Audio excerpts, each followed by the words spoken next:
Sabrina Lennox never imagined that coming home 2 hours early on a Tuesday afternoon would completely change her life. As she walked down the quiet hallway of her Beverly Hills mansion, an unexpected sound made her stop. It was laughter. Real laughter. Bright and full of life. Coming from Julian's room. Her 6-year-old son, who she thought had forgotten how to smile for months. Julian was born with Duchenne muscular dystrophy, a rare disease that gradually took away his ability to move. Ever since being diagnosed at the age of 4, the boy had relied on a wheelchair and various support devices. Every time she saw him struggle to move his small legs, Sabrina felt her heart shatter into pieces. And instead of facing that pain, she buried herself in work. Endless meetings, multi-billion-dollar deals, as if non-stop working could numb the helplessness of a mother who couldn't save her own child. That lingering guilt slowly ate her away, turning Sabrina Lennox into the cold, untouchable woman the financial world revered, while her own son had become a stranger to her. Approaching the half-closed door, Sabrina peeked through the crack, and the blood in her veins froze. Elliot Hayes, the janitor she had hired 6 months ago, was kneeling beside Julian. But what made her heart stop wasn't the sight itself. It was what he was doing. Elliot was gently supporting the boy's frail legs, guiding Julian through each movement with the precision of a professional physical therapist. The boy giggled as Elliot encouraged him with a soft humming tune, singing and counting the rhythm. Those rough hands, calloused from cleaning, moved with astonishing skill, precise, tender, and confident, more so than even the top therapists Sabrina had paid thousands of dollars per session. "Come on, little man," Elliot whispered. "Remember what we talked about yesterday? You're a brave warrior." Julian took a deep breath, gathered all his strength, and lifted his trembling legs a few inches off the ground. His eyes lit up. Elliot smiled and clapped softly. "That's it! You're getting stronger every day." Julian and Sabrina stood frozen, overwhelmed by a storm of emotions. Anger that an employee had dared to interfere with her son's treatment.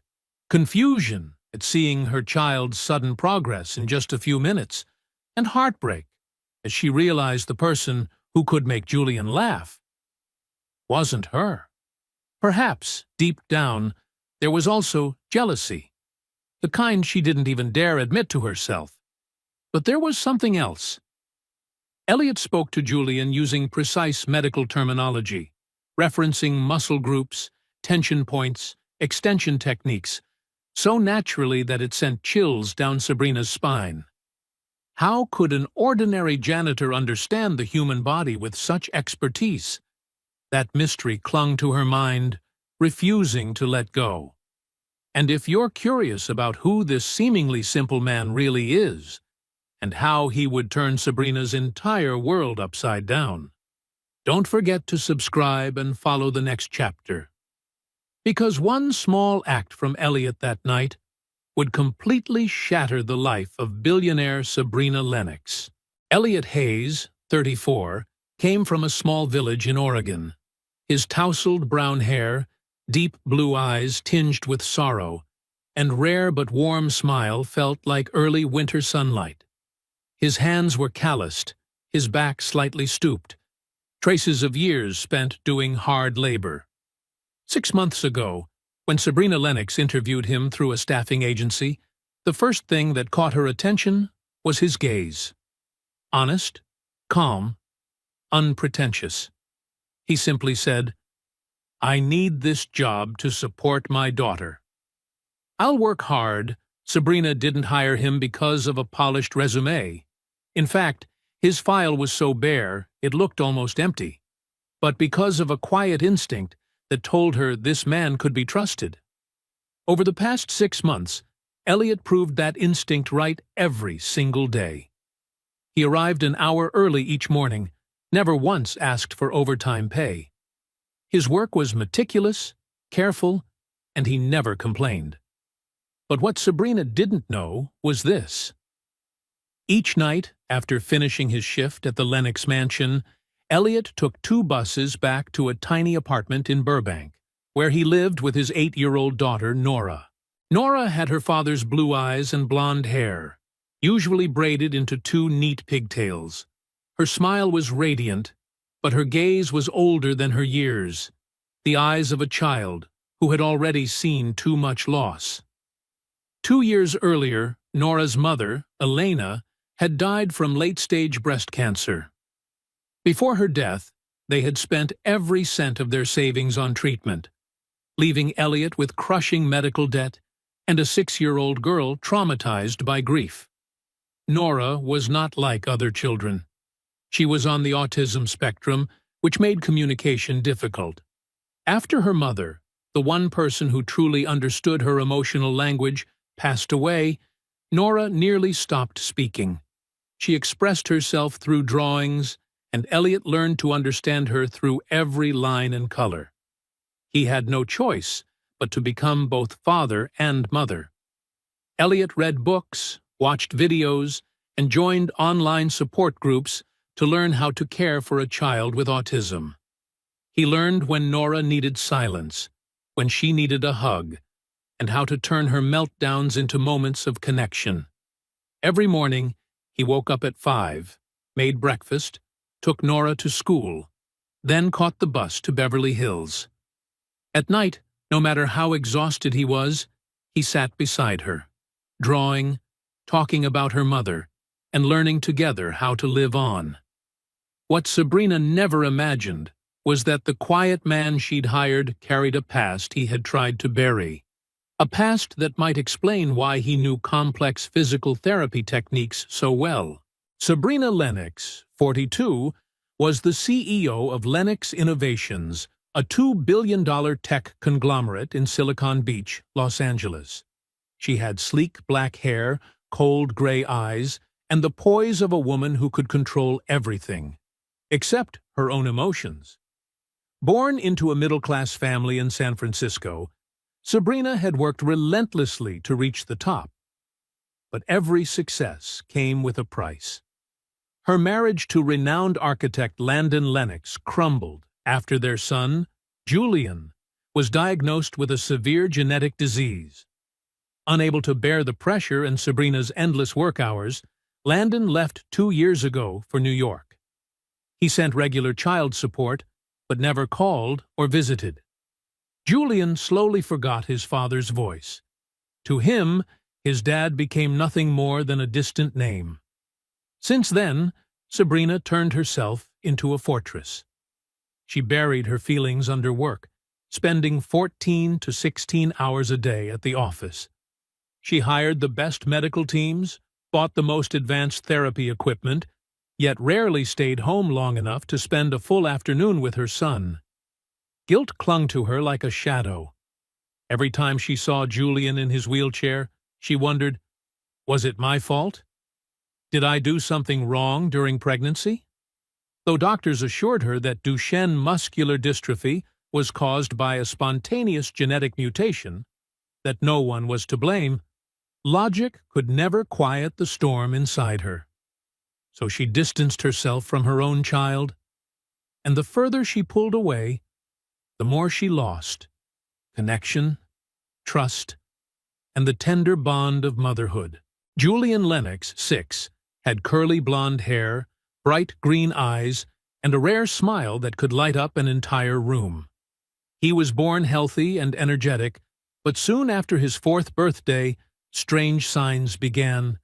Constant falls, trouble standing, growing weakness each day.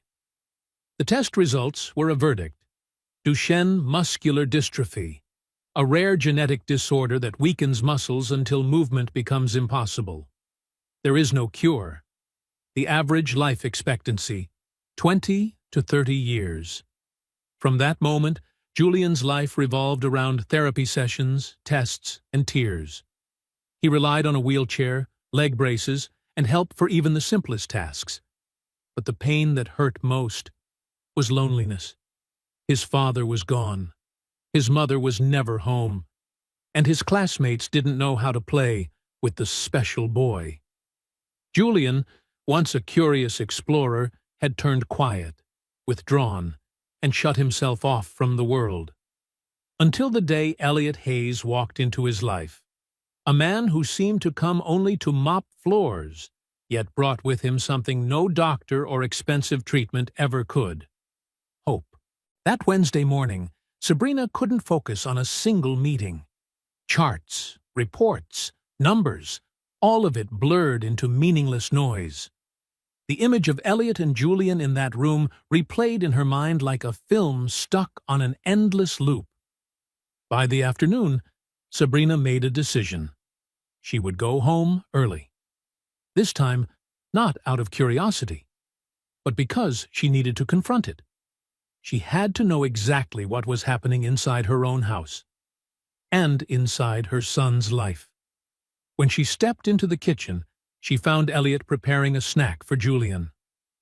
"Elliot, I need to talk to you." Her voice was calm, but her eyes were cold as steel. "About yesterday, in Julian's room." Elliot froze mid-motion, a knife still in his hand, slicing fruit. His shoulders tensed, but his voice remained steady. "Mrs. Lennox, I can explain." "Explain?" Sabrina tilted her head, her gaze sharp as a blade. "You were playing doctor with my son without my permission? You're not trained for that. You're just a janitor." Elliot lowered his head. His hands trembled slightly. "I'm sorry, ma'am. I didn't mean to overstep." Though his tone was humble, Sabrina sensed something beneath the surface, a quiet conviction, as if behind that calm exterior lay a truth powerful enough to change everything if spoken aloud. "Where did you learn those techniques?" she pressed, her voice now lower, but even sharper. "How does a janitor know anything about physical therapy?" Elliot stayed silent for a long time, his fingers clasped tightly together. Finally, he spoke, his voice low but sincere. "My daughter, Nora. She was born with autism and developmental motor issues. My wife, Elena, was a therapist. Before she died of cancer, she taught me everything she knew, for 6 years, so I could care for our daughter myself. We couldn't afford expensive therapy sessions, so I had to learn. I became my daughter's own therapist." When Elliot looked up, Sabrina saw, for the first time, the fire behind his calm blue eyes. Fierce, resilient, heartbreakingly genuine. Nora is 8 now. She still struggles to communicate, but she's learned to regulate her emotions, to talk with friends, and most importantly, she's learned to believe in herself. Doctors once said she'd never manage in a regular classroom, but today she's in 2nd grade, helping other kids. The words hit Sabrina like a current of electricity. The anger that had been simmering in her chest suddenly ebbed, replaced by something else: admiration, tinged with shame. This man, with his rough hands and humble life, had achieved something she, a woman who had the world at her feet, could not. He had healed a child through love. "You had no right to make decisions about my son's treatment without my consent," Sabrina said, though her voice had softened noticeably. "You're right," Elliot nodded, eyes lowered. "But Julian was sad. He'd lost all motivation. I just wanted to help." At that moment, a small voice came from the kitchen doorway. "Mom, you're home early?" Julian appeared, sitting in his wheelchair, his eyes bright. Sabrina turned around, and her heart clenched. Julian was sitting up straighter than before, his shoulders no longer slumped. He looked confident, radiant. In his eyes she saw something she thought was gone forever: light. "Julian, go to your room. The adults are talking." The words came out instinctively, cold, rigid, unfeeling. The boy's smile flickered and vanished like a candle snuffed out. Elliot quickly knelt to meet Julian's gaze and said gently, "Why don't you wait for me in the living room? I'll teach you a new exercise in a few minutes." Julian nodded and wheeled himself away. Silence filled the kitchen once again. Elliot looked straight at Sabrina. His tone was calm, but his eyes were unwavering. "Mrs. Lennox, I know you see me as just a janitor. Maybe that's true. But your son is improving. And you know it." "Improving?" Sabrina gave a dry laugh. "You've only been around him for a short while." "No, ma'am," Elliot replied, his voice suddenly firm. "I've watched Julian every day for 6 months. I've seen him cry because he thinks no one cares. I've seen him push himself just so he wouldn't disappoint the professionals you hired. I've seen a boy who's smart, brave, and just needs someone, anyone, to truly believe in him." Elliot's words rang in Sabrina's ears like church bells. When was the last time she had truly seen her son? Not his illness, not his condition, but him? "My methods may not be as scientific as the experts," Elliot continued, his voice deep but warm, "but they're built on love. And sometimes, that alone can make the difference." Sabrina stood frozen. Her emotions churned violently. Part of her wanted to reject everything he'd said. Her pride as a powerful woman refused to accept that a janitor could do what her elite medical team could not. But another part, the mother buried deep inside, couldn't deny the truth shining before her eyes. Julian really was changing. Still, one thought wouldn't leave her mind. How could Elliot pour so much time, so much energy into her son after working exhausting hours every day? What drove this man, someone who had already lost everything, to keep giving so much? That question would soon lead Sabrina to a discovery, one that would forever change the way she saw Elliot Hayes. In the days that followed, Sabrina Lennox began watching Elliot with different eyes. He was no longer just the quiet janitor moving through her house. He was an unknown, a mystery she couldn't stop thinking about. She needed to know who he really was. Sabrina quietly installed extra security cameras throughout the mansion. The official reason? To improve safety for Julian. The real reason? To observe Elliot's every move. What she saw in the recordings left her completely confused, though not in the way she had expected. The first thing she discovered was that Elliot arrived an hour early every morning, and never once asked for overtime pay. He stayed after hours just to help Julian practice small mobility exercises. On weekends, while everyone else rested, he came back voluntarily to continue their sessions at home. No one paid him to do any of it. Days later, Sabrina was stunned to find that Elliot had ingeniously transformed her son's room into a homemade therapy space. Pillows were arranged as balance obstacles.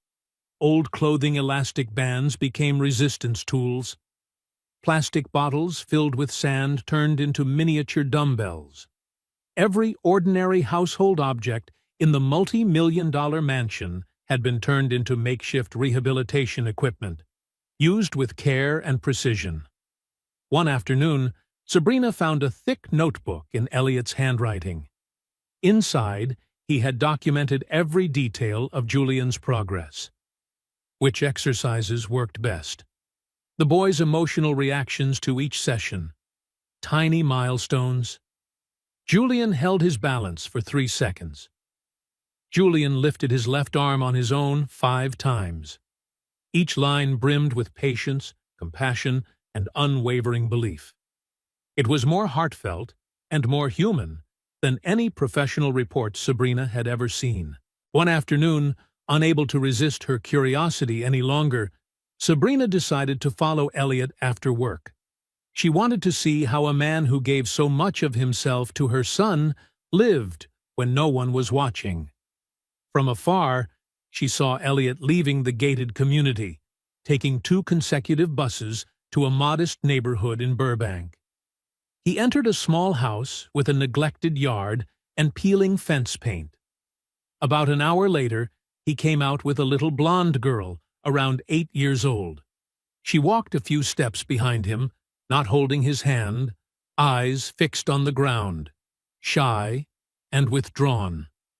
Sabrina recognized her immediately.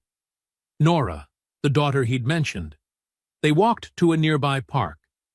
Elliot spread out a small blanket on the grass and took out a box of colored pencils. Nora sat down and began to draw in silence. Elliot didn't say much. He simply sat beside her, occasionally commenting in a gentle voice, "That shade of blue is beautiful, Nora." "That's the sky, right?" Nora nodded slightly without replying. Half an hour passed. A little boy from the park ran over, curious about her drawing. Nora instantly shrank back, covering her sketch with both hands. Elliot placed a comforting hand on her shoulder and said softly, "Nora, the boy just wants to see your drawing. You can say no if you don't want to, but you can also try showing him if you're ready." Nora looked up at her father, hesitated, then slowly lowered her hands. The boy smiled. "It's beautiful." Then he ran off. Nora lifted her head, her eyes sparkling with pride. Elliot smiled and pulled her into a hug. "You did amazing, sweetheart. I'm so proud of you." From a distance, Sabrina stood frozen. This was no ordinary father. This was a man who understood every breath, every flicker of emotion in his child, who knew when to speak, when to stay silent, and how to nurture a soul that needed gentleness more than words. While Nora continued drawing, Sabrina approached. Elliot sat on a stone bench, eyes fixed tenderly on his daughter. When he noticed her, he startled and stood up quickly. "Mrs. Lennox? What? What are you doing here?" "I want to know why you care so much about Julian," Sabrina said bluntly. Elliot looked uneasy, clearly unsettled by being followed. I don't know what you want me to say." "The truth," Sabrina replied, her tone sharp as glass. "A regular janitor doesn't spend hours every day with his employer's son." "So what is it you want from me?" Elliot fell silent for a long moment. His gaze lingered on Nora, who was carefully adding color to her drawing. Finally, he took a deep breath and said, "My daughter isn't just my responsibility, Mrs. Lennox. She's my reason to live." When the doctor said she'd never be able to communicate like other children, I promised myself I'd prove them wrong. "And did you?" Sabrina asked, her voice softer now. "Yes," Elliot nodded. "Not because of therapy exercises, but because I never stopped believing in her. I never let her think she was weak or broken." Then he looked directly into Sabrina's eyes, his tone calm but filled with quiet power. "And when I look at Julian, I see the same thing. A child full of potential, surrounded by adults who, without realizing it, have already given up on him." The words cut into Sabrina like a blade. "Are you saying I gave up on my son?" she snapped, her voice trembling with wounded pride. Elliot shook his head. "I'm not blaming anyone, ma'am. I'm saying Julian needs someone who believes in the impossible." At that moment, Nora stood up and ran over, holding up her new drawing. "Daddy, I finished!" Elliot crouched down, smiling as he took it. "It's beautiful, sweetheart. This is our family, isn't it?" Nora nodded, then pointed to each figure with her tiny finger. "That's you. That's me. And that's Mommy. She's watching us from heaven." Elliot pulled her close, holding her tightly. His shoulders trembled, but he forced a smile, refusing to let the tears fall. Sabrina turned away, her heart sinking. She didn't want to intrude on such a sacred moment. But in that instant, she understood everything. Elliot Hayes wasn't just helping Julian move again, he was continuing the legacy of his late wife, a woman who had dedicated her life to healing forgotten children. And through that act of love, he was still healing himself. Yet one mystery still kept Sabrina Lennox awake at night. In the camera footage, she noticed something strange. On several occasions, Elliot left the mansion very late, almost 10 p.m., always carrying the same old black canvas bag. Where was he going at that hour? And what was inside that bag? A week later, Sabrina decided to find out for herself. On Thursday night, close to 10 o'clock, Elliot left the estate as usual, the familiar black bag slung over his shoulder. Sabrina quietly followed in her car, keeping a safe distance. Elliot took 2 bus transfers, heading east toward Los Angeles. Finally, he stopped in front of a worn-down building with peeling paint and a faded wooden sign that read, St. Mary Community Center, Special Children's Support Program. Through the dusty window, Sabrina squinted, and what she saw made her forget to breathe.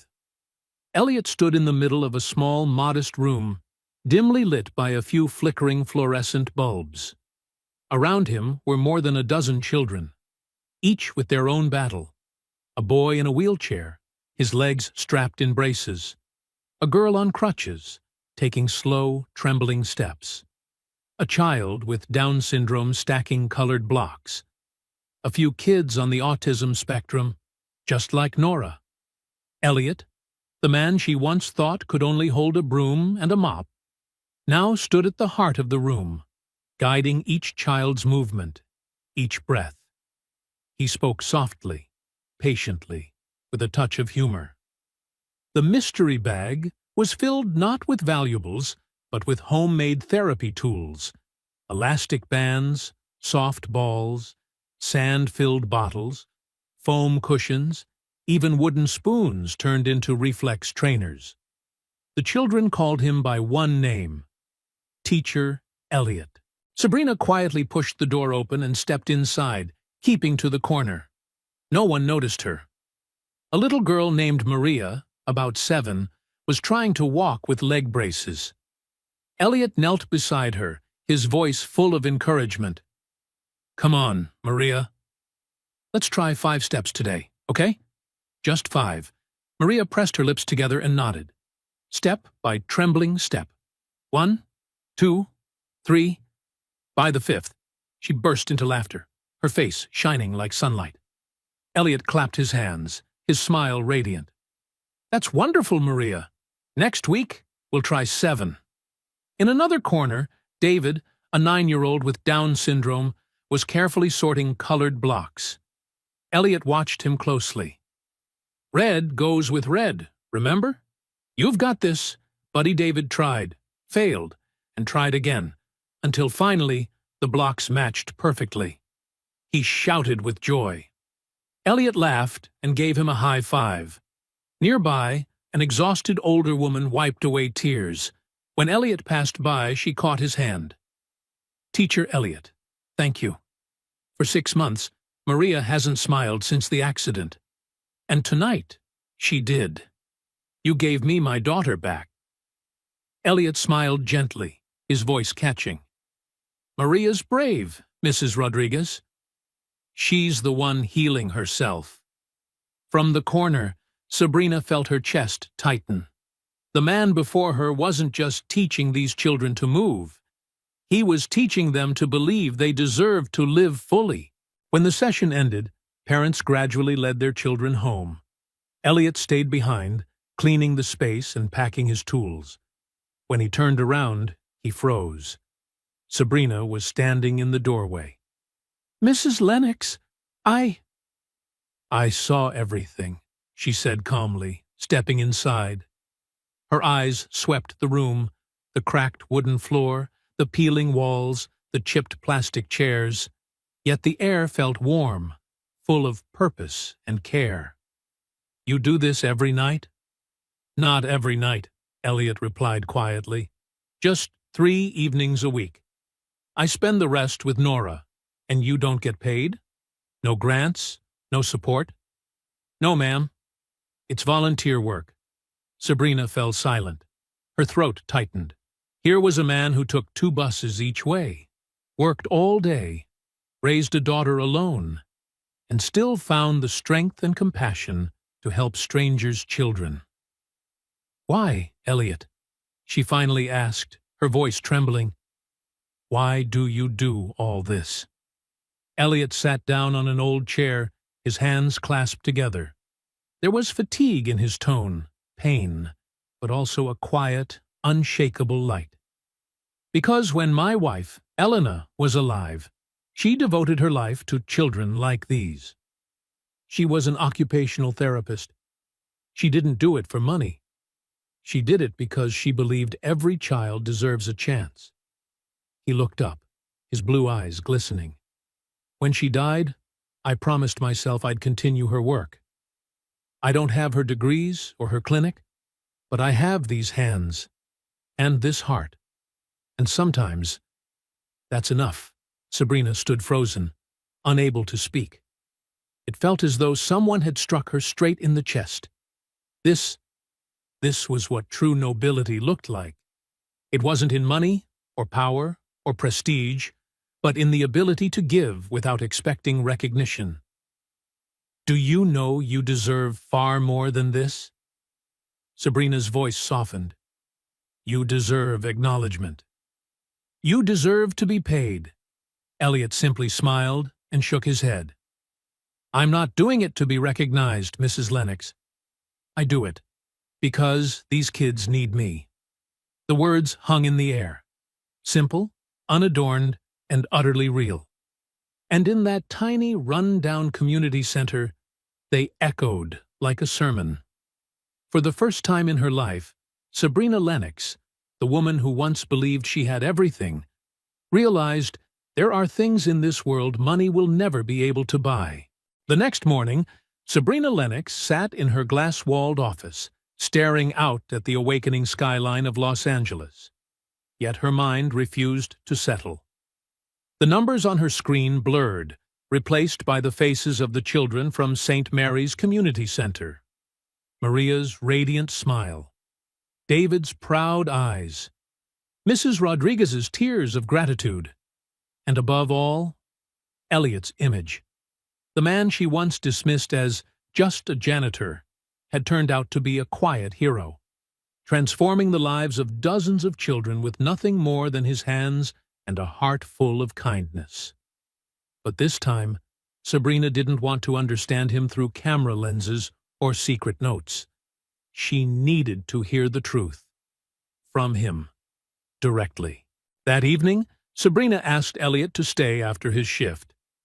They sat across from each other in the grand living room, warm light flickering on the crystal wine glass in her hand, while Elliot held a plain cup of black coffee. "Elliot," she began, calm but serious, "I need to ask you something, and I want an honest answer. Do you have any formal qualifications in therapy?" Elliot was silent for a few seconds, then exhaled softly, like a man preparing to set down a weight he had carried for years. "Yes, ma'am," he said slowly. "I hold a bachelor's degree in occupational therapy from Cal State Los Angeles. I graduated 5 years ago on a full scholarship, working night shifts to make ends meet." Sabrina froze, speechless. "You mean you're a trained therapist?" She leaned forward, incredulous. "Then why on earth are you working as a janitor?" A faint, weary smile crossed Elliot's face, the kind worn by people who've learned to accept life's injustices. "Because no one wanted to hire a single father with no clinical experience as a pediatric therapist in private hospitals," he said quietly. "I sent out 63 applications, clinics, hospitals, rehabilitation centers all over Los Angeles. Every answer was the same. We're looking for someone with experience in high-end environments. Some even told me outright, our clients are more comfortable working with female therapists." Sabrina clenched her jaw, fury flaring in her eyes. "That's blatant sexism." "It is," Elliot nodded, his voice calm but tired. "But I couldn't afford a lawyer. I had a daughter to raise, and a mountain of medical debt from Elena's cancer treatments. So I took any job that could keep food on the table."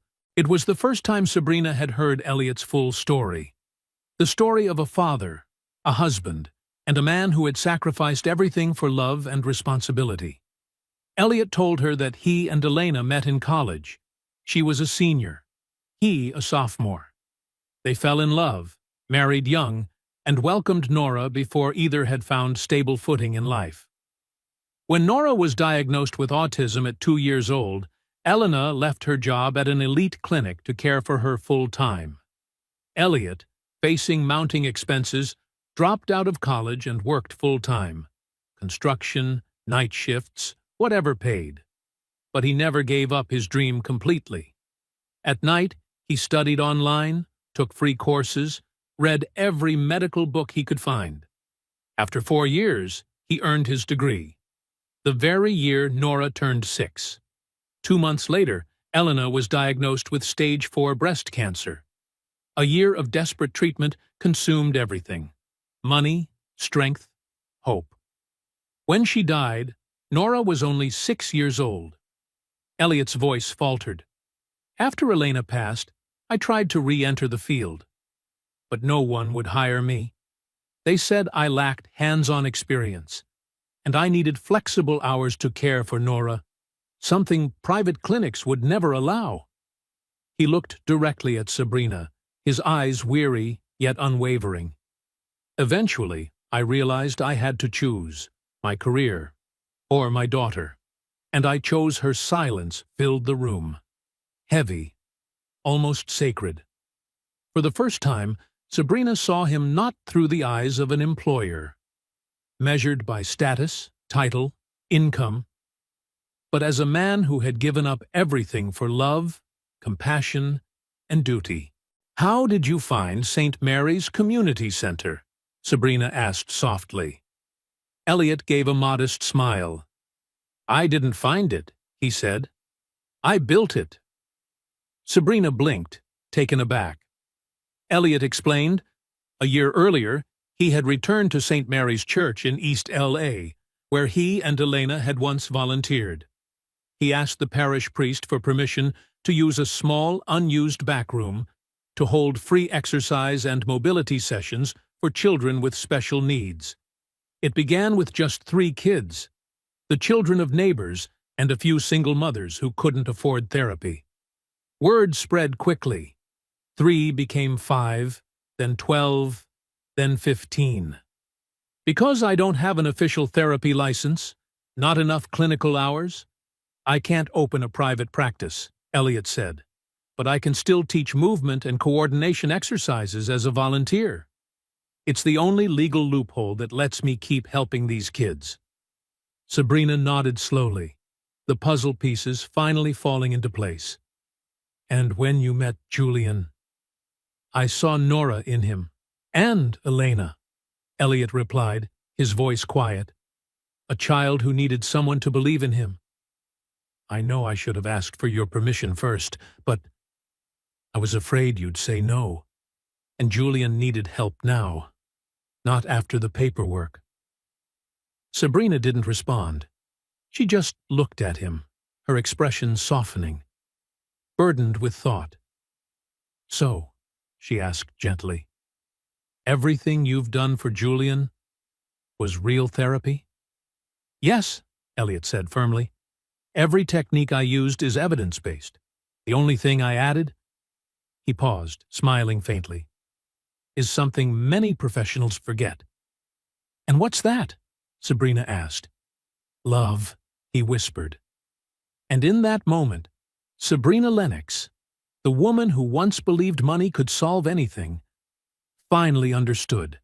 Some miracles aren't bought. They're built, quietly, persistently, by hearts that refuse to stop caring. That night, Sabrina Lennox couldn't sleep.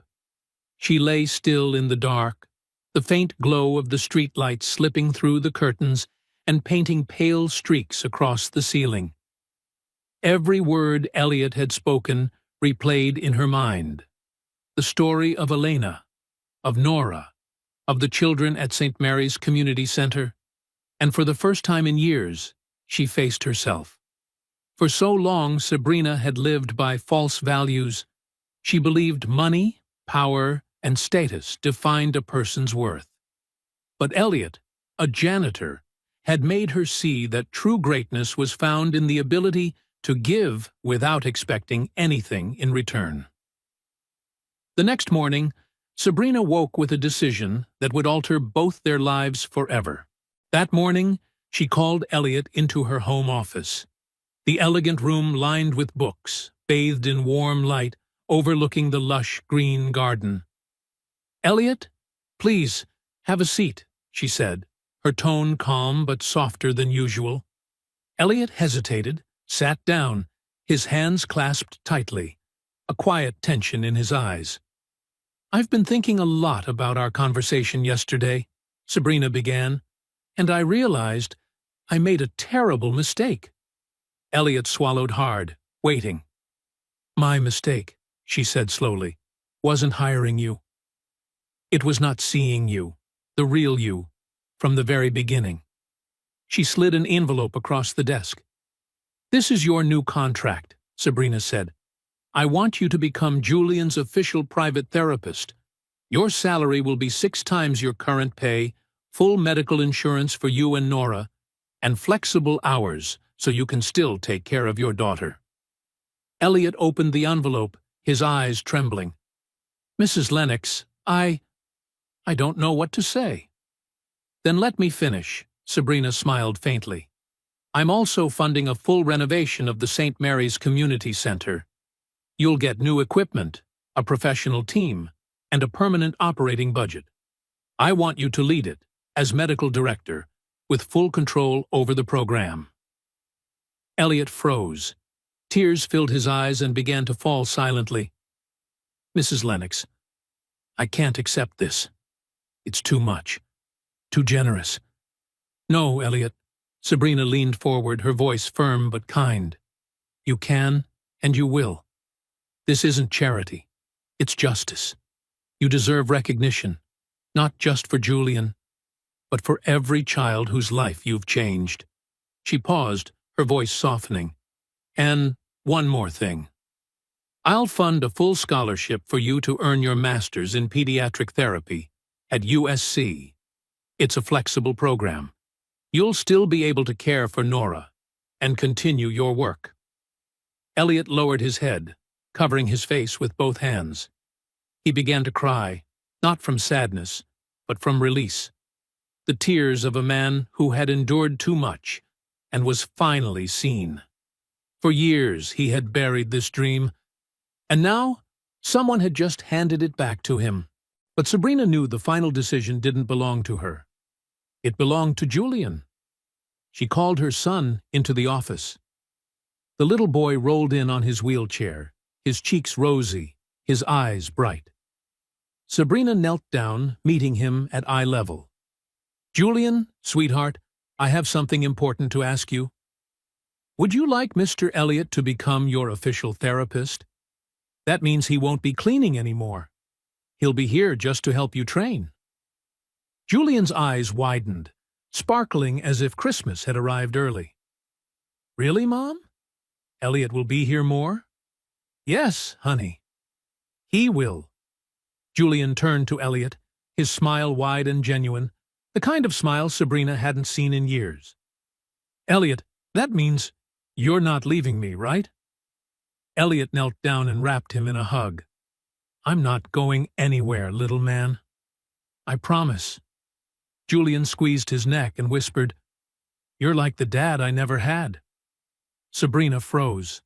A sharp ache bloomed in her chest, not because the boy was wrong, but because he was right. She realized then that her son's struggle wasn't just about muscles or movement. It was about connection, about the absence of someone who believed in him, stood by him, loved him without condition. 3 weeks later, the miracle no one dared to hope for finally happened. That morning, Sabrina was in her downstairs office when she heard a panicked, excited voice. "Mom! Mom! Come quick!" Her heart skipped.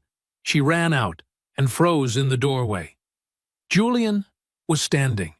No wheelchair, no braces, no hands supporting him.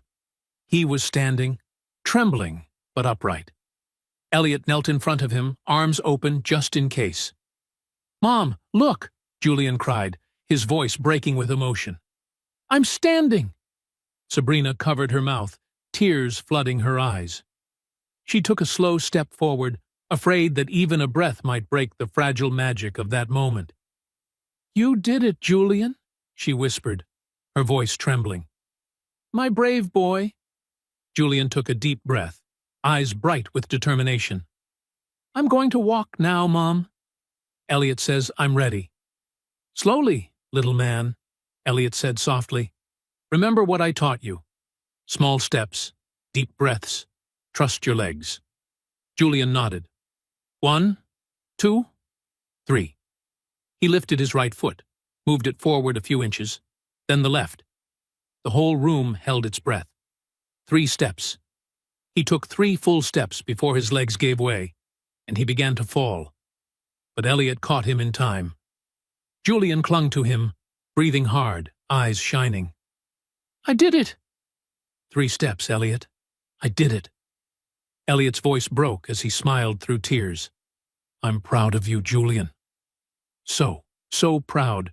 Sabrina dropped to her knees, wrapping them both in her arms, sobbing openly. "My son, you're incredible." For the first time in years, hope filled her heart. Not the sterile kind doctors spoke of, but real hope. The kind born from faith, love, and resilience. And she knew, without a doubt, that the miracle standing before her wasn't the work of money, machines, or medicine. It was born from one ordinary man, a man whose hands could clean a floor or lift a child, and whose heart had never stopped believing in healing through love. Every beautiful story must pass through its own storm. 1 month after Elliot Hayes officially became Julian's therapist, challenges began to strike. Relentless, fierce, and without warning. During Julian's routine follow-up, Dr. Richard Preston, the top pediatric neurologist who had overseen Julian's case since the beginning, examined the latest results with a furrowed brow. "Mrs. Lennox," he said slowly, "I'm seeing some unusual improvements in Julian." "What do you mean?" Sabrina asked, her heart pounding. "Duchenne muscular dystrophy is a progressive disease," he replied. "In theory, the muscles weaken over time. They don't get stronger." "It could be because of the intensive therapy," Sabrina said quickly, clinging to hope. Dr. Preston nodded faintly, but his gaze sharpened. "Or, the initial diagnosis was wrong. I want to reevaluate everything." Sabrina froze. If the diagnosis had been wrong, then were all of Elliot's efforts in vain? Or had he discovered something modern medicine had yet to understand? But the conversation didn't end there. When Julian left the room, Dr. Preston held Sabrina back. "Mrs. Lennox," he lowered his voice, "I've heard that you hired someone without a valid clinical license to treat your son." Sabrina stiffened. "Elliot has a bachelor's degree in occupational therapy." "But no clinical license," he interrupted, eyes sharp. "Legally, he is not authorized to practice therapy. If any complications arise, the consequences could be severe. Not only for him, but for you as well." The words hit Sabrina like a weight pressed against her chest. For the first time, she questioned herself. Had she trusted too blindly? Had love for her son blinded her judgment as a mother? Then came the real test, not through words, but through pain. It was a Thursday afternoon. Elliot and Julian were practicing in the therapy room when Sabrina heard a sudden scream. "Ah! My legs! They hurt!"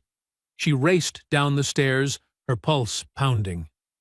Julian lay sprawled on the floor, his face twisted in pain, legs cramped and trembling. Elliot knelt beside him, trying to stay calm. "Julian, tell me, where does it hurt?" "My legs. They hurt so much," the boy sobbed. "What happened here?" Sabrina shouted as she burst into the room. Elliot looked up, worry written all over his face, though his voice stayed steady. "I think it's a muscle strain. We tried a new exercise. I may have pushed him too hard." "Pushed him too hard?" Sabrina's voice cracked, fear giving way to anger. "What on earth are you doing to my son?" "I'm sorry," Elliot said softly, guilt in his eyes. "I misjudged his strength today." Sabrina called for an ambulance.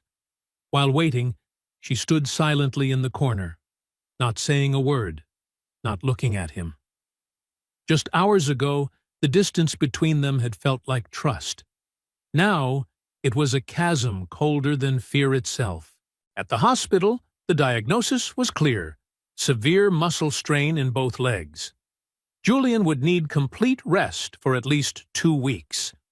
Dr. Preston visited later, his face cold and stern. "This is exactly what I warned you about, Mrs. Lennox," he said, his tone edged with reproach. "Unsupervised therapy can cause more harm than good." Sabrina sat beside Julian's hospital bed, holding his small, sleeping hand. Guilt ate away at her like rust. Had she been wrong? Had her trust led her son into pain? That evening, Elliot came to the hospital, holding a small bouquet and a paper crane that Nora had folded for Julian. But as he reached the door, Sabrina was already standing there, composed, silent, unmovable. "I think you should go home," she said quietly, but firmly. "Mrs. Lennox, please, let me explain." "Explain what?" She cut him off, her voice trembling but sharp. "That you hurt my son? That I was foolish enough to trust you?" Elliot's eyes darkened with pain. "I would never hurt Julian," he whispered. "That boy means—" "You're not my son's doctor, Elliot," Sabrina interrupted, her voice low, shaking. "Maybe I forgot that." The words fell between them like a blade, cutting through the fragile bond they had built. Elliot stood still for a long moment, then nodded slowly. He didn't argue. He didn't defend himself. He just turned away and walked down the long, sterile corridor, his footsteps echoing beneath the cold fluorescent lights until they faded into silence. And inside the room, Sabrina Lennox sat alone beside her sleeping son, listening to the steady beeping of the heart monitor, the only sound left in a night where hope itself seemed to be slipping away. The following 2 weeks were the darkest of Sabrina Lennox's life. The once lively mansion was now so silent she could hear the wind slide past the window panes. Julian remained in the hospital, quiet, withdrawn, distant.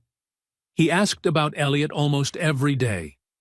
Sabrina avoided the question each time, saying Elliot was busy, or that he'd be back soon. But he didn't come. Sabrina had given him a temporary leave to reassess the situation. Then something strange happened. Without Elliot, Julian stopped improving. In fact, he began to regress.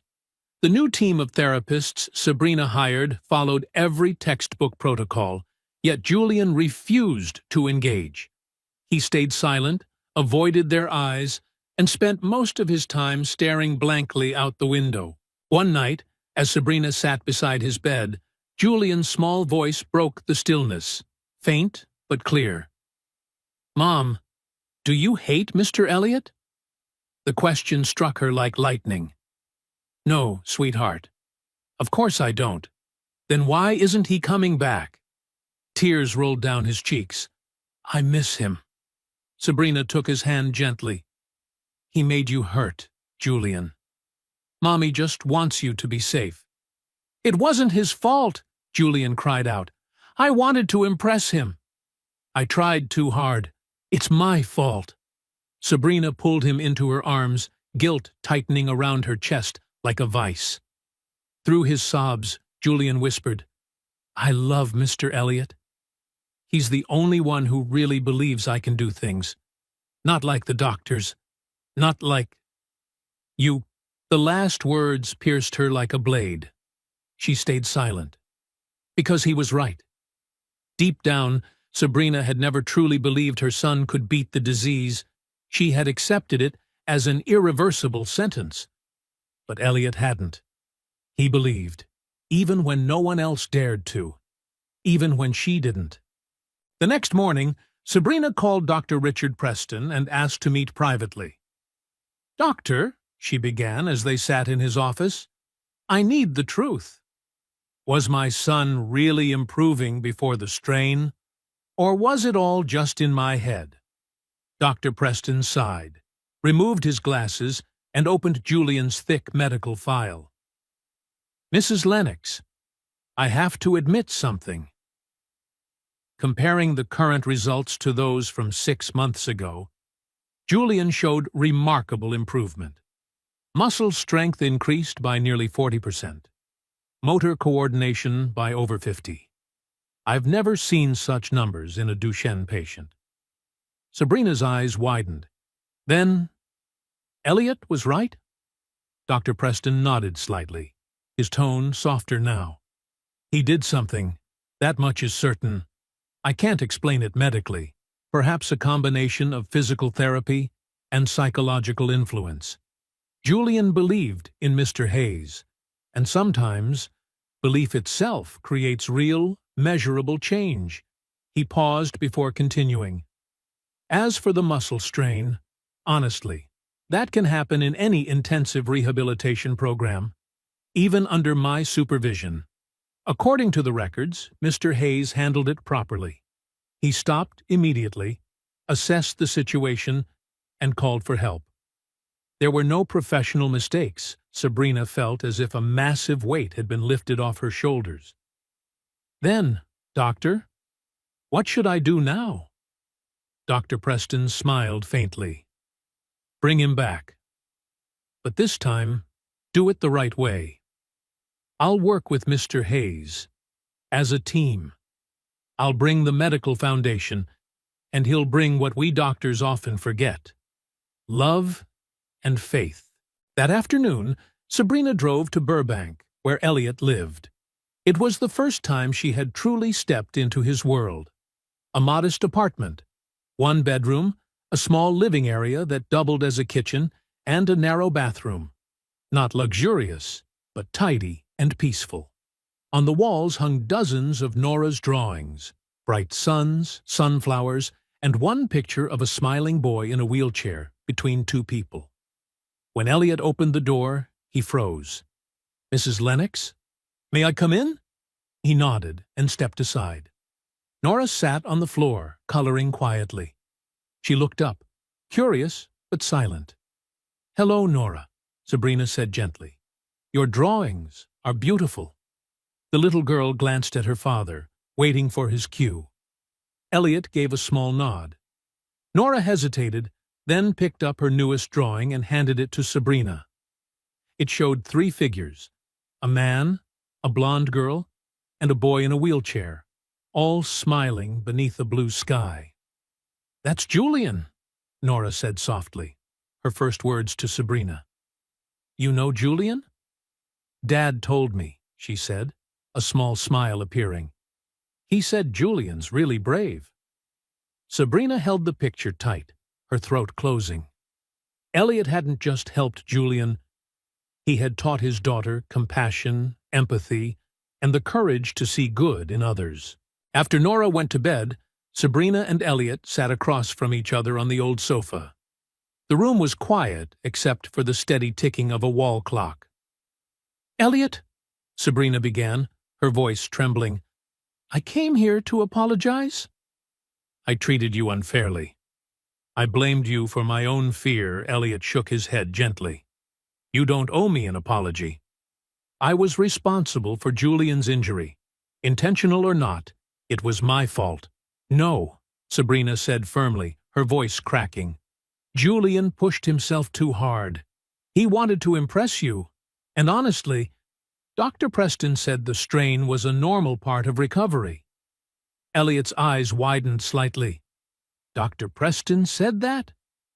"He did," she nodded. "And he wants you to come back, officially this time. You'll work with the medical team, side by side. No more being treated like an outsider." For a moment, Elliot's eyes glimmered, a fragile mix of hope and disbelief. Then he looked down, his voice quieter. "After everything that happened, after what people said about me, why would you still want me back?" Sabrina didn't answer right away. She reached across the space between them, gently holding his hand. "Because my son loves you. Because Julian believes in you in a way he's never believed in anyone else. And because I've realized you gave my family something I could never buy. Hope." Her voice trembled. "I was wrong to look down on you. Wrong to let the world decide what was right. And most of all, wrong not to believe in the very thing my son believed in." Elliot sat in silence for a long time. Then he nodded slowly and pulled Sabrina into a brief, genuine embrace. Not romantic, but filled with gratitude and forgiveness. "I'll come back," he said softly. "Not for the title or the salary, but for Julian. Because that boy deserves the best chance we can give him."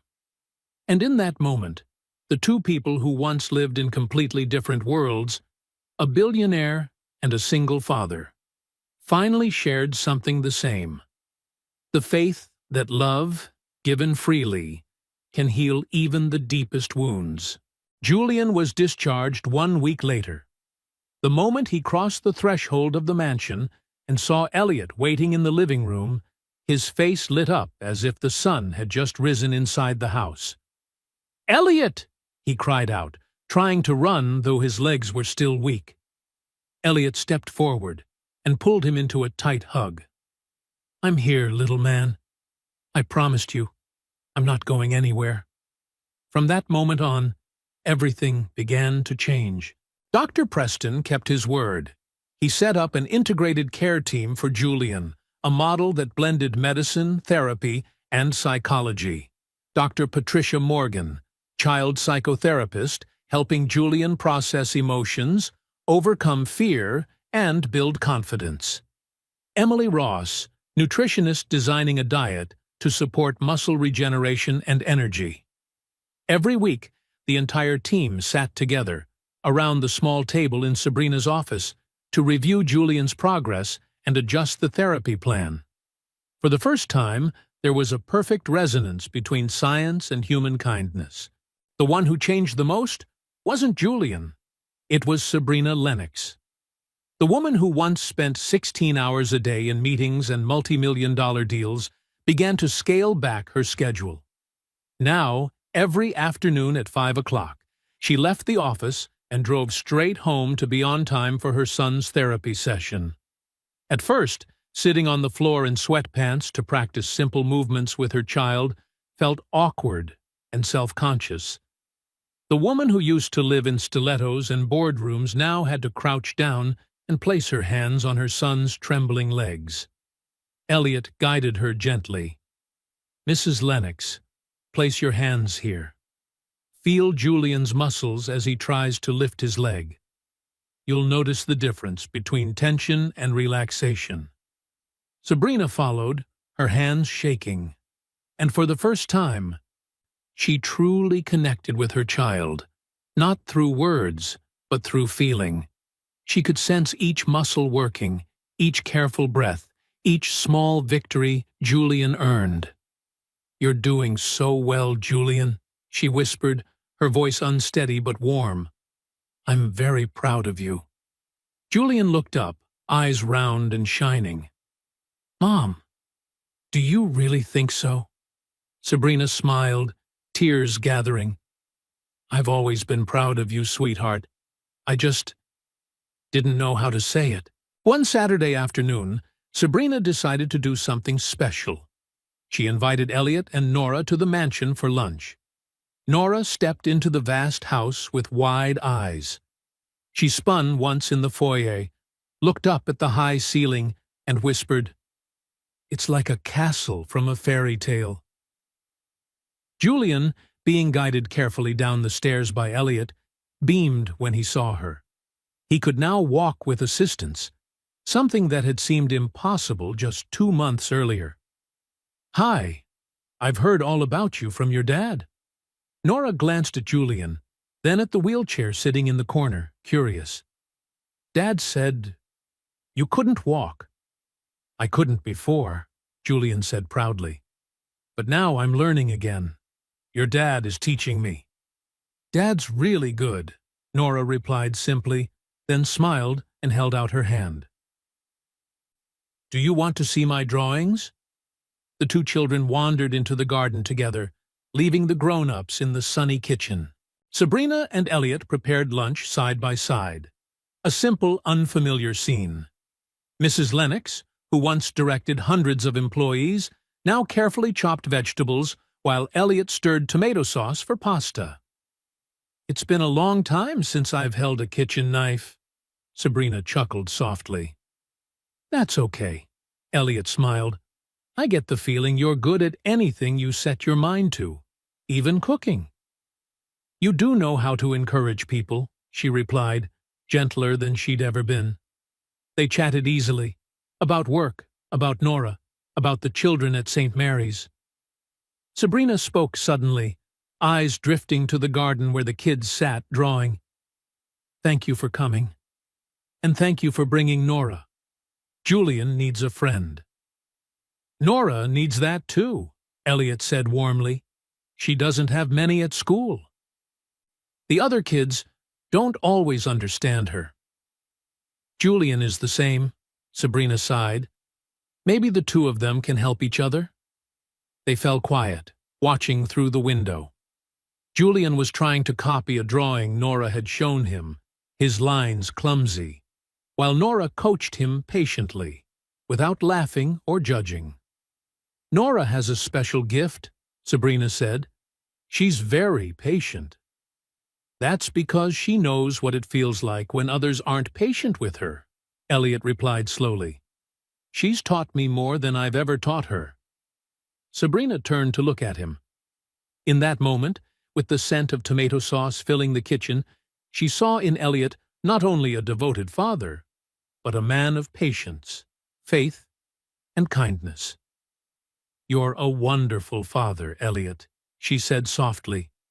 "I only hope that one day I can become the kind of mother you are, in your way." Elliot met her gaze, eyes gentle, and rested a light hand on her shoulder. A simple, sincere gesture. "You're already doing it, Mrs. Lennox," he said. "I see it every day." Their eyes held, quiet, understanding. Outside, the laughter of two children drifted in from the garden, like the soundtrack to a new beginning. A family forming not from blood, but from trust, courage, and unconditional love. The story of Sabrina, Julian, Elliot, and Nora is a gentle but profound reminder. Never judge people by their jobs or status. True worth isn't found in titles or money, but in the heart, in how we love, trust, and give. Miracles often come from the least expected places. Sometimes, the person who changes your entire life is the one you once overlooked. It's never too late to change. Sabrina was 42 when she finally learned to mother with her whole heart, not just with duty. Disability does not define a person. Julian and Nora prove that limits live in the mind, not in our abilities or our dreams. Love is the strongest medicine. No technology or wealth can replace genuine care and true compassion. If this story touched your heart, remember, each of us can be someone's Elliot, the one who dares to believe, to be patient, and to give hope when the world turns away. And perhaps, one day, we may also be a Sabrina, someone who learns to look deeper, beyond the surface, and recognize the true value of a human being. Never stop believing in the power of kindness. Never stop believing that people can change. And above all, never stop loving. If you believe in the power of kind stories, please subscribe, turn on the notification bell, and share this video with someone you love, because, who knows, you might be the miracle in someone else's story.